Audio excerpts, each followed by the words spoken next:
안녕하세요. 오늘도 사연살롱을 찾아주셔서 감사합니다. 저는 5남매 중 막내 아들과 결혼한 여성이에요. 남들은 남편이 막내라고 하면 시부모 부양할 걱정은 없겠다고들 하는데 저희 부부는 시아버지를 모시고 살고 있어요. 이유야 뭐 있겠어요. 다들 나 몰라라 하니 그렇게 된 거죠. 물론 상황 때문에 아버님을 모시고 사는 것도 있지만 제가 원치 않았다면 굳이 아버님을 모시는 일은 없었을 거예요. 이렇게 얘기하고 나니 제가 대단한 효부인 것처럼 들릴지 모르겠지만 사실 제가 남달리 효성이 지극한 며느리는 아니에요. 저도 이기적이고 저 편한 대로 살기를 바라는 평범한 사람이거든요. 그럼에도 불구하고 이런 제가 아버님을 모셔야겠다고 생각하게 된 계기가 있었어요. 그 이야기를 하자면 제가 먼저 살아온 얘기부터 꺼내야겠네요. 형제가 많은 남편과 달리 저는 외동으로 자랐어요. 자라면서 곁에 형제가 없어서 외롭기도 했지만 그보다는 엄마 없는 상황이 더 저를 외롭게 만들었어요. 저희 엄마는 제가 6살 때 아빠와 이혼을 하고 집을 나가셨거든요. 부모님은 함께 사는 동안에도 성격 차이로 많이 다투셨대요. 그래서 언제고 이혼을 하리라는 게 주변 사람들의 공통된 반응이었죠.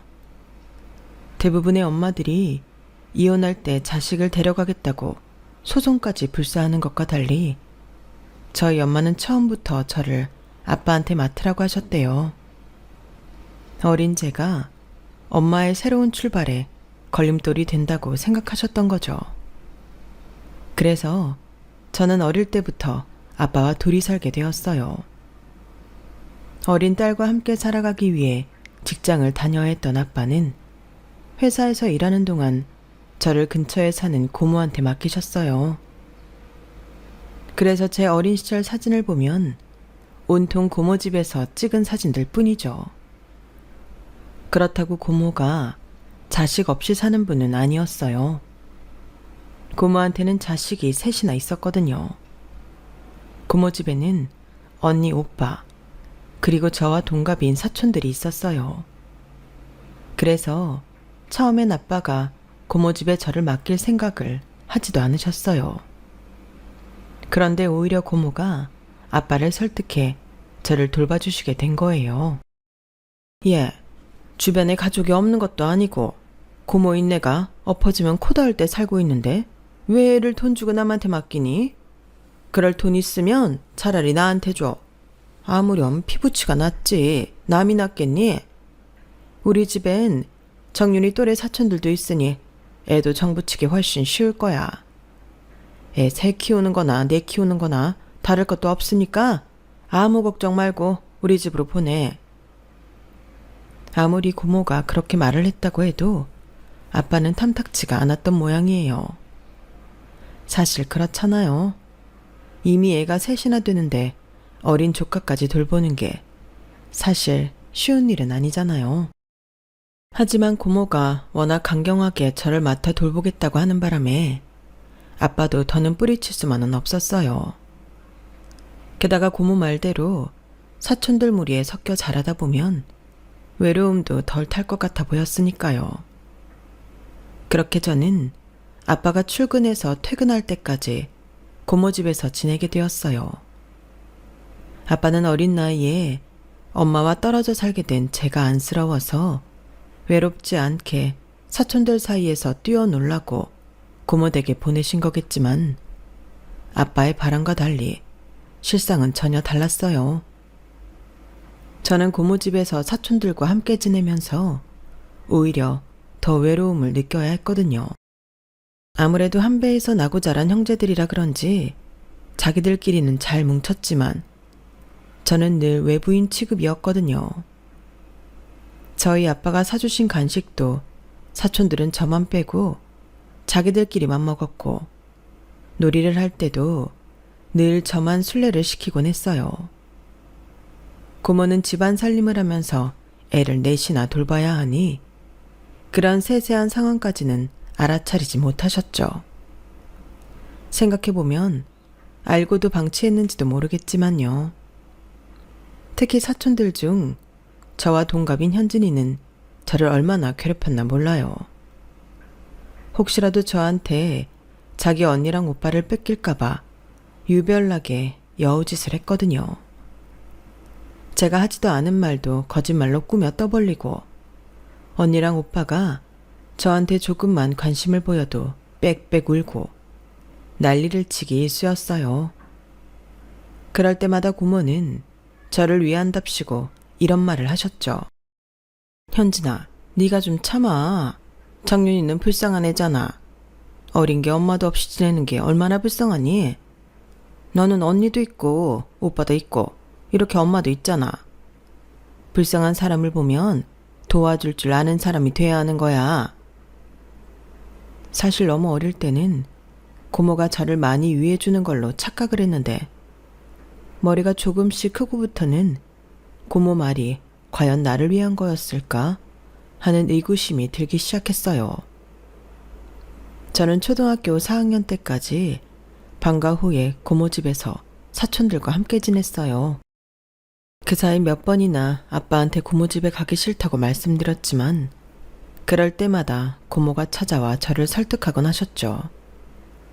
말로는 제가 걱정돼서 집에 혼자 둘 수 없다고 했지만 사실 그게 이유는 아니었어요. 저희 아빠가 매달 고모한테 드리는 돈 때문이라는 걸 저도 알고 있었거든요. 고모는 저희 아빠한테 받는 돈으로 생활비를 충당하셨어요. 사촌 언니 피아노 학원비도 그 돈으로 내고 식비도 그 돈에서 충당하고 있다는 걸 저도 알고 있었거든요. 그걸 알게 된 건 제가 초등학교 2학년 때였어요. 고모랑 고모부가 돈 얘기하는 걸 들어버렸거든요. 아마 고모랑 고모부는 제가 잠들어 있는 줄 아셨을 거예요. 그러니 서슴지 않고 그런 말들을 쏟아내셨을 테죠. 아니, 무슨 돈이 필요하다고 그래? 처남이 지훈이 봐준다고 매달 돈 주잖아. 현지 피아노 학원비랑 우리 집 생활비, 애들 학습지비까지 그걸로 충당하는 거 아니었어? 아이고, 당신은 물가 오르는 건 생각 안 해? 그리고 한창 자랄 때라 그런가 정윤이 저기 집에도 얼마나 먹나 몰라. 삐쩍 마른 게 이젠 밥 한 공기를 다 먹는다니까. 엊그제는 우리 애들 먹일 간식 숨겨놓은 것도 귀신같이 찾아내선 달라고 그러더라니까. 성훈이한테 돈을 더 달라고 하든지 해야지 원. 남는 게 하나도 없어. 우리 뭐 흙 퍼다가 지 키워주는 줄 아나? 평소 고모가 입버릇처럼 살찐다고 타박하며 못 먹게 하던 게 나를 위한 게 아니라 식비 나가는 게 아까워 그랬다는 걸 알게 된 이후로는 고모 집에서는 밥도 잘 안 먹고 간식도 일절 입에 안 댔어요. 그리곤 집에 돌아와 아빠한테 치킨이며 피자 같은 걸 사달라고 해서 먹곤 했죠. 그런 제가 의아했던 아빠는 껄껄 웃으시며 그러시더라고요. 우리 정윤이가 키가 크려고 그러나? 잘 먹네. 그래, 많이 먹어야 쑥쑥 자라지. 뭐 더 먹고 싶은 건 없어? 아빠, 그것보다 나 고모 집에 안 가면 안 돼? 고모 집에 가기 싫어. 고모가 나 밥 많이 먹는다고 맨날 뭐라고 한단 말이야. 나 그냥 집에 있을래. 아니면 학원에 다니면 되잖아. 아빠, 나 고모 집에 안 가고 싶어. 이 말은 고모 귀에까지 들어가게 됐고 하루는 고모가 제게 그러더라고요. 이래서 검은머리 짐승은 거두는 게 아니라고 하는가 보다. 내가 널 얼마나 애지중지 키웠는데 살찔까봐 밥 좀 적게 먹으라고 했다고 네 아빠한테 날 그런 식으로 말하니? 얘따 다 처먹어라. 네 좋아하는 밥 고봉으로 펐으니까. 고모는 마치 시위라도 하듯 제 밥만 산더미처럼 쌓아서 주셨어요. 그러면서 밥알 한 톨이라도 남기면 가만 안 둔다고 엄포를 놓더라고요. 그날 고모 집에서 그 많은 밥을 꾸역꾸역 먹은 저는 결국 급체를 했고 새벽녘에 응급실에 가야만 했어요. 그 일을 계기로 저는 더 이상 고모 집에 가지 않게 되었어요. 당연히 아빠가 고모 집에 들이던 제 돌봄비도 끊기게 되었고요. 그러자 고모는 저희 집에 발길을 뚝 끊고 길에서 저랑 마주쳐도 못 본 채 지나가시더라고요. 사촌들도 학교에서 마주치면 저를 째려보거나 욕을 하기 일쑤였죠. 그래도 고모 집에서 눈칫밥 먹고 사는 것보다는 훨씬 낫다 싶었어요. 고모 집에 안 가게 된 이유로 저는 학원을 하나 더 다니게 되었어요. 집 앞에 있는 화실이었는데 중고등학생 언니 오빠들이 주로 다니는 곳이었어요. 초등학생은 저뿐이었지만 그래서 언니 오빠들이 많이 귀여워해 주었죠. 제가 좋아하는 그림도 실컷 그리고 사람들 눈치도 볼 필요가 없어서 좋더라고요. 비록 아빠 퇴근 시간까지 집에 혼자 있을 수 없어서 다니게 된 화실이었지만 덕분에 저는 제 적성을 찾게 되었고 중학교에 들어가서는 본격적으로 예고 입시 미술을 시작하게 되었어요. 그렇게 중3이 되고 예고 입시를 앞둔 어느 날이었어요. 그날도 화실에서 대입 준비를 하는 언니 오빠들과 함께 대생을 하고 있었는데 제 휴대폰으로 전화가 왔더라고요. 아빠가 교통사고로 병원에 계시다는 거였어요. 옆에 어른은 안 계시냐는 말에 화실 원장님을 바꿔드렸죠. 원장님은 한참 통화를 하시더니 저를 데리고 병원으로 향하셨어요. 그렇게 찾아간 병원엔 아빠의 싸늘한 주검이 놓여 있더라고요. 처음엔 실감이 안 났어요. 아빠가 돌아가셨다는 것도 그렇고 제가 고아가 됐다는 사실도요. 그저 이 상황을 벗어나고 싶다는 생각뿐이었어요. 그때 원장님이 그러시더라고요. 정윤아, 두려운 건 아는데 오늘이 지나면 아빠를 다시 볼 수 없어. 그러니까 아빠한테 제대로 인사드리렴. 선생님이 옆에 있어줄게. 그렇게 이미 온기가 가신 아빠 손을 잡고 마지막 인사를 할 수 있었어요.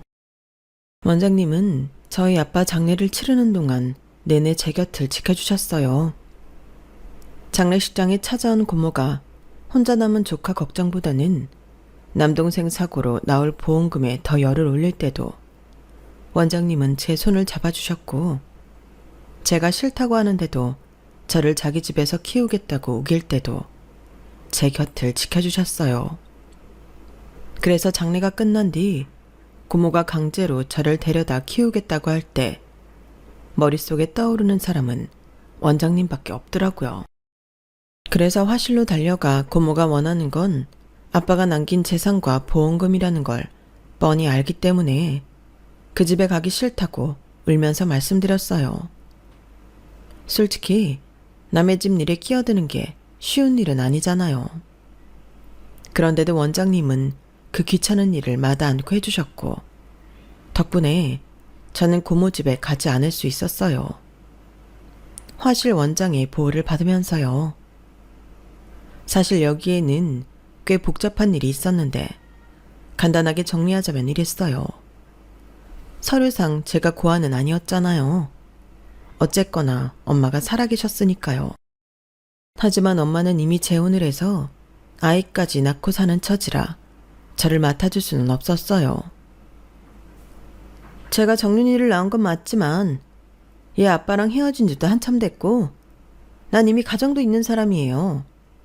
지금 남편은 나한테 딸이 있었다는 것도 모른다고요. 난 정윤이 못 맡으니까 그렇게 아세요. 정윤이 너도 나한테 정 없잖아. 이제 와서 엄마랑 살겠다고 온 게 난 정말 이해가 안 간다? 그러자 원장님이 입술을 부르르 떨며 말했어요. 정윤이 어머니, 뭔가 착각하시는 모양인데 정윤이가 어머님이랑 살겠다고 온 거 아니에요. 정윤이는 저랑 살 거예요. 우리가 오늘 어머님을 뵙자고 한 건 제가 정윤이 후견인이 되는 걸 허락해달라고 부탁드리러 온 거라고요. 말씀하시는 걸 들어보니 오길 잘한 것 같네요.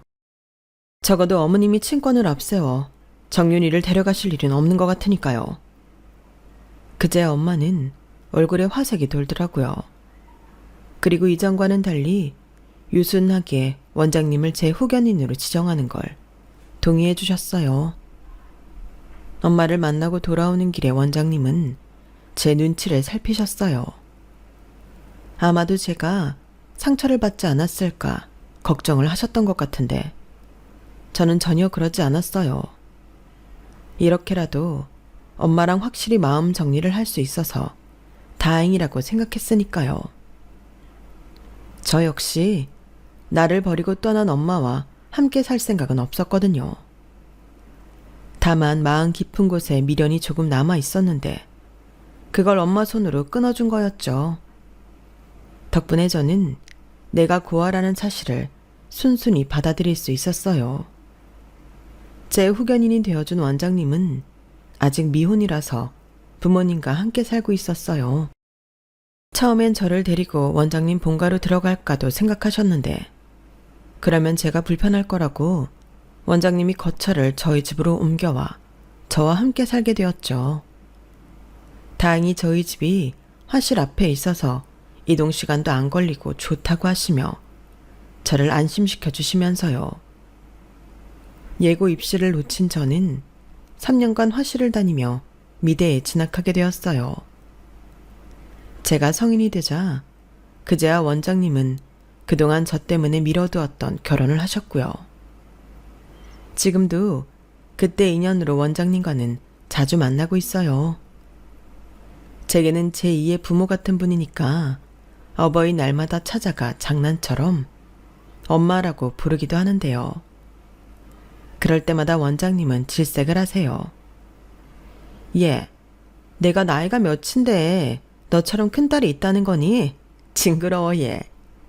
너나 나나 같이 늙어가는 처진데 엄마는 무슨. 그냥 이모라고 해. 제 이모를 자청한 원장님은 제 결혼식 때 혼조석에 앉아주셨어요. 그래놓고도 곧 죽어도 엄마는 아니라고 질색을 하시죠. 평탄치 않은 유년 시절을 보내며 많이 외롭게 자란 저였기에 지금의 제 남편을 만난 건지도 몰라요. 남편은 5남매 중 막내라서 늘 북적이며 살아왔고 그래서인지 직장 내에서도 사람들과 잘 융화되는 사람이었거든요. 다른 사람에게 경계심을 가지는 저와는 완전 다른 사람이었죠. 그래서 남편이랑 있으면 편하고 저도 모르게 기대게 됐는지도 몰라요. 남편은 저랑 회사 입사 동기였지만 남편이 재학 중에 군대를 다녀왔기 때문에 저보다는 2살이 많았어요. 꼴랑 2살 차이였지만 그래도 오빠라고 남편은 신입 시절부터 저를 많이 챙겨주었어요. 하도 잘 챙기길래 저는 또 남편이 맏아들이 아닐까 생각했는데 5남매 중 막내라고 해서 깜짝 놀랐다니까요. 그런데 결혼을 하고 보니 남편이 왜 이런 성격을 가지게 됐는지 단번에 알겠더라고요.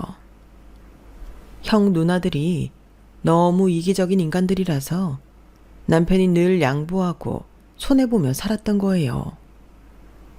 다른 집들은 손이 형제가 동생을 돌보기 마련인데 제 시댁은 아니더라고요. 다들 어떻게든 아버님한테 잘 보여서 돈 뜯어가는 일에만 혈안이 되어 있었거든요. 그때만 형이라는 걸 앞세우거나 누나라는 걸 앞세워 동생들 목까지 차지하려고 기를 쓰더라고요. 저희가 결혼할 때도 저희 집안 사정을 두고 한 소리 할 법도 했는데 아무도 뭐라고 안 했어요. 처음엔 사람들이 이런 쪽으론 유한가 보다 했는데 그게 아니더라고요. 그냥 동생 일에 관심이 없었던 거예요. 저야 뭐 다행이었지만 한편으로는 형제들한테 아무런 관심을 받지 못하는 남편이 안 됐다는 생각도 들더라고요. 저야 형제가 없으니 모르지만 있는데도 남남처럼 산다는 건 참 쓸쓸한 일이잖아요. 제가 채를 떠는 고모네 애들만 봐도 자기들끼리는 똘똘 뭉쳐서 저를 괴롭히곤 했는데 제 남편 형제들은 그보다 더한 인간들이다 싶었죠. 저희 시아버님은 8년 전 아내와 사별하고 혼자 지내고 계셨는데 워낙 깐깐하고 깔끔한 분이시라서 남자 혼자 사는 집인데도 먼지 한 톨 없을 정도였어요. 젊은 시절 해외를 돌며 무역업을 하신 덕에 자식들과 함께할 시간은 적었지만 그래도 같은 연배분들에 비해 금전적으로는 많은 걸 이룬 분이셨어요. 퇴직 후에는 구청에서 하는 교육센터에서 서예도 배우시고 에세이 같은 글도 쓰곤 하셨어요. 그런데 그랬던 아버님이 몇 년 전부터 몸이 많이 안 좋아지셔서 바깥 출입도 못 하시고 꼼짝없이 집에서만 지내시게 된 거예요. 가끔 시댁에 찾아가 보면 예전과 달리 선반에 먼지도 쌓여 있고 냉장고 정리도 제대로 안 되어 있더라고요. 그동안 벌어놓은 돈이 꽤 있으셔서 가사 도우미 정도는 쓰실 줄 알았는데 아니었던 모양이더라고요. 출산이다 육아다 저도 집안일에 치여 사느라 자주 찾아뵙지 못한 게 죄송하더라고요.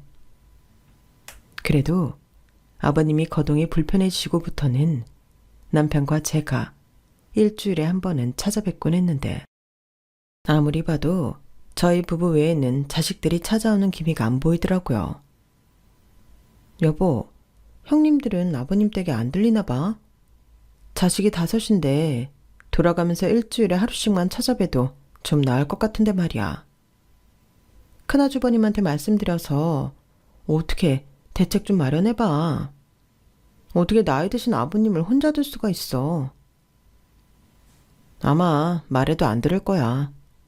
형이랑 누나들이 그런 사람들이 아니거든. 안 그래도 일전에 내가 큰형한테 아버지 얘기를 했더니 대뜸 요양원에 보내라고 그러더라고. 아버지는 요양원은 죽어도 안 가시겠다고 그러시고 당신이 힘들더라도 조금만 고생해줘. 내가 도우미 아주머니 알아볼 테니까. 하지만 웬일인지 얼마 뒤 아버님은 요양원으로 들어가시게 되었어요. 가사 도우미를 쓰자는 남편의 말에 형제들이 그럴 돈이면 요양원에 보내는 게 낫다고 자기들 멋대로 그렇게 해버린 거였죠. 이미 노쇠해진 아버님은 장성한 자식들의 성화에 결국 원치 않는 요양원행을 따르게 된 거였죠. 아버님을 요양원에 보낸 남편의 형제들은 아직 살아계신 아버님의 재산을 자기들 마음대로 건드리기 시작했어요. 아버님이 사시던 집은 리모델링을 해서 큰아주버님과 가족들이 들어가 살게 되었고 양평 별장은 작은 아주버님이 카페로 만들어 장사를 시작하셨거든요. 아버님 소유의 상가에는 큰 신우가 테이크아웃 전문 식당을 차렸고요.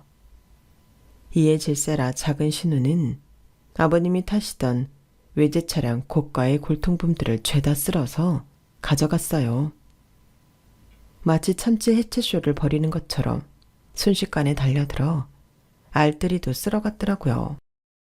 저희 부부는 그 일이 벌어지고 난 후에야 그 사실을 알게 되었죠. 딱히 아버님 재산에 손을 댈 생각도 없었지만 아직 살아계신 아버님을 돌볼 생각도 없는 인간들이 아버님 재산엔 발빠르게 달려드는 꼴이 정말 가짱코 한심했어요. 저런 걸 자식이라고 둔 아버님이 불쌍하다는 생각마저 들었죠.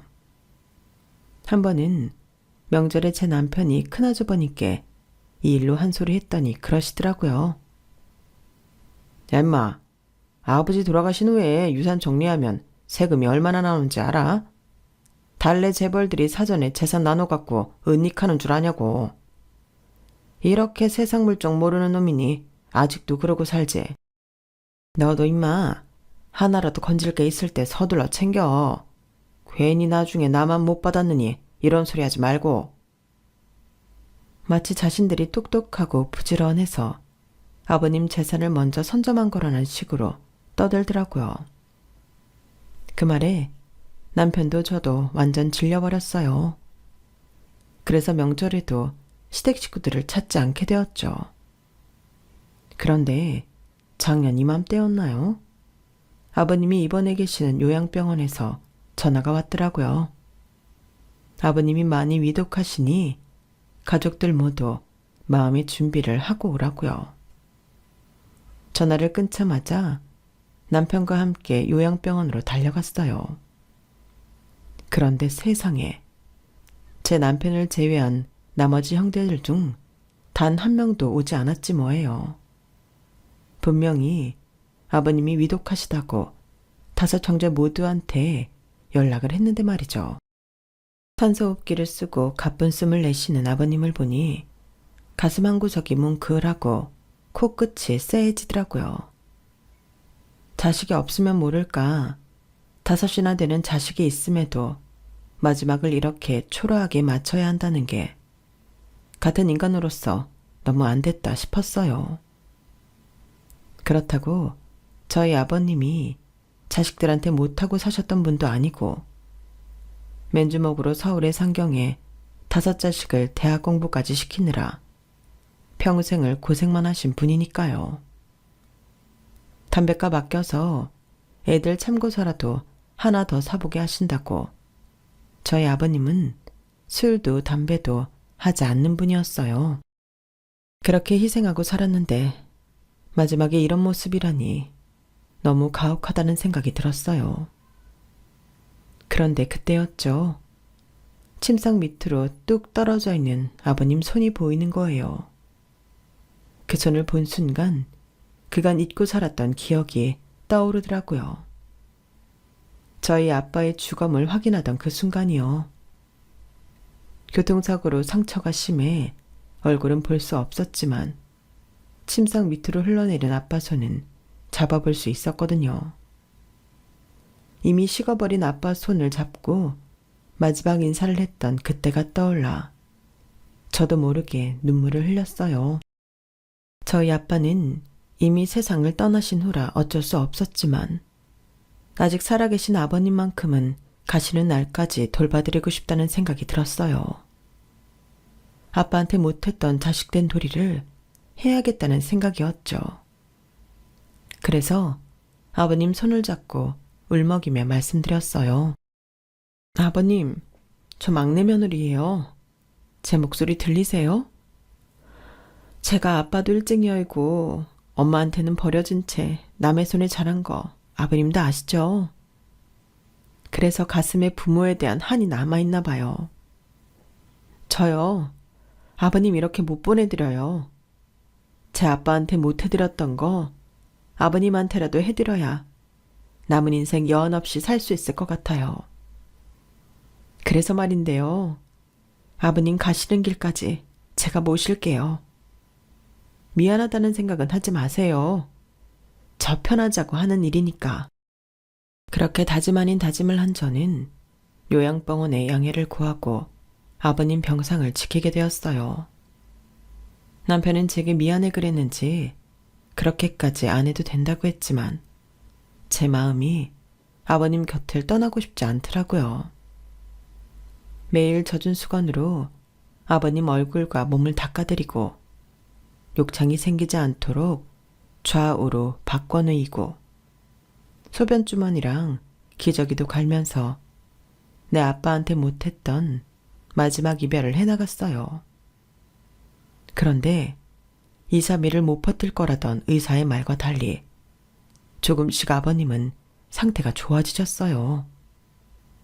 그랬더니 일주일째 되던 날 큰아주버님이 전화를 하셨더라고요. 아버님은 아직 살아계시냐고요. 그 말을 듣는데 어찌나 열불이 나든지 손윗사람임에도 불구하고 막말을 해버렸지 뭐예요. 아주버님, 그걸 말이라고 하세요? 아직 살아계시냐뇨. 아주버님은 아버님이 빨리 돌아가시길 바라셨던 거예요? 왜요? 아버님 재산 빼먹을 게 더 남아있어서요? 집이고 별장이고 상가까지 다들 헤쳐먹었으면서 아직도 부족해서 이러냐고요. 인겁을 두르고 있다고 다 인간이 아니에요. 멀쩡히 살아있는 자기 부모, 하루빨리 죽길 기다리는 당신 같은 족속들은 인간도 아니라고요. 내가 당신네들 하는 짓거리가 하도 역겨워서라도 우리 아버님 꼭 살려낼 거예요. 그때 돼서 당신들이 무릎 꿇고 아버님 앞에서 비는 꼴 내가 두 눈 똑똑히 뜨고 지켜볼 거라고요. 당신들 지옥불에 떨어지는 꼴 다 지켜볼 거라고. 얼마나 소리를 질렀는지 옆방 간병인들과 간호사들까지 저희 병실로 달려왔더라고요. 그런데도 저는 화가 안 풀려서 전화를 끊고도 한참을 대성통곡을 했어요. 그렇게 아버님 곁을 지킨 지 반년쯤 됐을 거예요.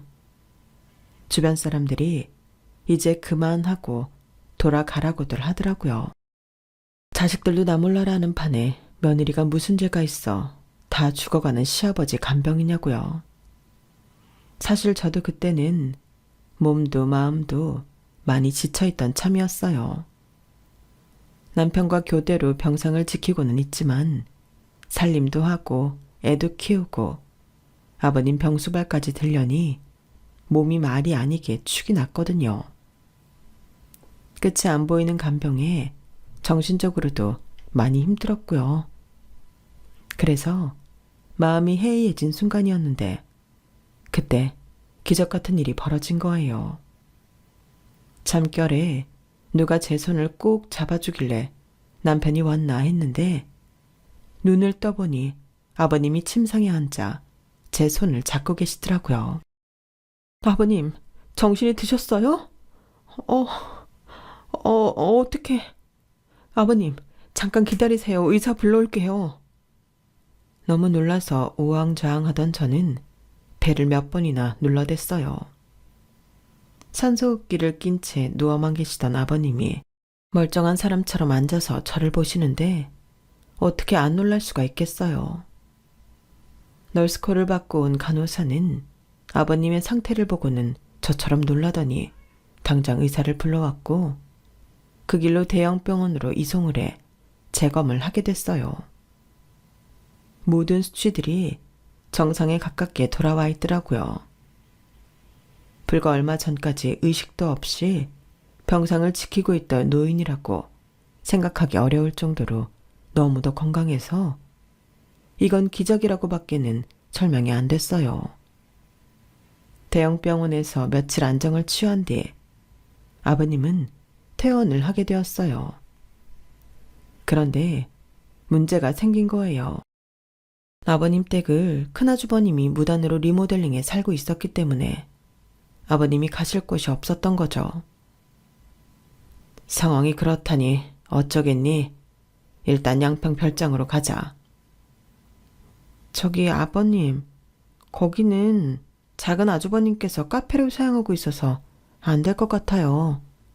그냥 저희 집으로 가시죠. 그 말에 아버님은 손을 부르르 떠시더라고요. 아버님이 요양병원에 계신 몇 년 동안 병원에 코빼기도 보이지 않던 자식들이 당신 재산을 죄다 쓸어갔다는 사실에 무척 화가 나신 모양이었어요. 일단 저희 집으로 거처를 옮기신 아버님은 평소 형 동생하며 친하게 지내던 변호사를 불러 이런저런 상의를 하셨고 얼마 뒤 저희 집으로 자식들을 불렀어요. 그리고는 자식들 앞으로 하나씩 서류 봉투를 던져주셨죠. 형제들은 봉투를 열어보기 전까지 이제 아버님이 재산을 자식들한테 온전히 넘겨주시나 보다 생각했는데 봉투를 열어보니 엉뚱한 서류가 들어있는 거예요. 서류를 봤으니 다들 알겠지? 그건 그간 나 몰래 네 놈들이 내 재산에 손을 댄 것에 대한 죄값이다. 함부로 내 집을 점거하고 불법 리모델링까지 한 큰애는 복구 비용과 그간 내 집을 불법으로 점거한 거에 대한 비용을 내거라. 그리고 둘째 너도 양평 별장을 원상태로 복구시켜 놓고 그간 불법으로 점거한 비용 및 거기서 얻은 수익의 절반을 가져와. 혜정이는 이번 주 내로 상가를 비우고 그간 불법으로 취득한 수익금에서 인건비를 뺀 금액을 내 계좌로 송금해라. 니들이 내 자식이긴 하나 병든 부모 부양에 어떠한 책임도 지지 않았잖니? 그러니 앞으로도 내 재산에는 관심도 두지 말고 어떠한 권리도 내세울 생각 말아라. 부모도 따지고 보면 남 아니겠니? 그러니 니들이 그동안 나를 나 몰라라 했던 걸 테고. 그래서 나도 나한테 정성을 쏟아 부양한 자식한테만 내 재산을 줄 생각이다. 막내 며느라, 난 내 재산을 다 너한테 주고 싶다. 내 자식들을 다 버리고 간 나를 살린 게 너잖니? 혹여라도 나 죽고 나서 저것들이 유산 뺏겠다고 달려들까봐 내가 소송을 진행할 생각이다. 막내 부부를 제외한 나머지 자식놈들은 내 호적에서 팔 생각이거든. 얼마가 들던 시간이 얼마가 걸리건 그것만큼은 꼭 하고 죽을 생각이니까 다들 명심해. 아버지, 그런 게 어딨어요. 제가 장남인데 어떻게 호적에서 판단 소리를 하세요. 전 못해요. 호적 못 파요. 아빠, 나도 못해. 나 아빠 딸이잖아. 피 한 방울 안 섞인 며느리한테는 전 재산 다 주시면서 친딸인 나한텐 왜 안 주겠다는 건데. 아빠, 앞으로 내가 잘할게. 그러니까 이번 일은 없던 걸로 해줘요. 네? 다 필요 없으니 당장 이 집에서 나가. 나한테는 이제 너희들처럼 이기적이고 인간 같지 않은 자식들은 없어. 돈에 눈이 어두워서 지압이 죽기를 바라는 놈들이 무슨 자식이야. 당장 내 눈앞에서 사라져. 그 말을 들은 남편의 형제들은 하늘이 무너진 것처럼 발광을 해댔지만 아버님은 꿈쩍도 안 하셨어요. 이미 한 번 죽다 살아난 자신은 두려울 것도 없고 아쉬울 것도 없다시며 단호하시더군요. 그렇게 저희 부부는 아버님 댁에서 아버님을 모시고 살게 되었어요. 정확히는 아버님이 저희를 데리고 살아주시는 거지만요. 다시 살아난 아버님은 저희 부부와 제 딸아이를 데리고 그간 못하신 여행도 하시고 비싸고 좋은 먹거리를 사주시거든요. 게다가 저 힘들까봐 도우미 아주머니도 불러서 제가 손에 물 안 묻히고 살게 해주시니 이게 어디 부모 부양이겠어요. 저희가 아버님한테 부양받고 사는 거죠. 고작 반년간의 병수발이 제 인생을 이렇게나 뒤바꿔 놓을 줄 누가 알았겠어요. 그래서 앞으로는 아버님께 더 잘하고 살려고요. 받은 게 있으니 주는 것도 있어야 공평하니까요. 인생은 기브 앤 테이크잖아요. 지금까지 제 사연을 들어주셔서 감사합니다. 가족들과 항상 행복하시기를 진심으로 바라며 건강하세요. 여러분, 사연 댓글에 응원과 현명한 조언 부탁드려요. 좋아요와 구독은 저에게 큰 힘이 됩니다. 오늘도 좋은 일 가득하세요.